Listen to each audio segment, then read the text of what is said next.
গ্রামের সকাল মানে এক আলাদা অনুভূতি। তো নমস্কার বন্ধুরা, আপনারা সবাই কেমন আছেন? আশা করি সবাই ভালো আছেন।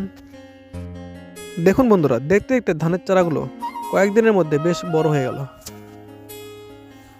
জমিতে ধান থাকলে তো জল দিতেই হবে, সেই জন্য একজন কৃষক জমিতে মেশিন বসিয়েছে এবং সেই মেশিন দিয়েই চারাগুলোতে জল দেওয়া হচ্ছে। যেভাবে জল বেরোচ্ছে তাতে কিছুক্ষণের মধ্যেই চাষি ভাইয়ের জল দেওয়া শেষ হয়ে যাবে। আজকে যেগুলো সবুজ, কয়েক মাস পরে সেগুলোই হয়ে উঠবে সোনালী ফসল। একদিকে ধানের চারাগুলো বেশ বড় বড় হয়ে গেছে, অন্যদিকে দেখুন একজন ধানের চারার জন্য কেবল জমিতে ধানের বীজ ছিটাচ্ছে।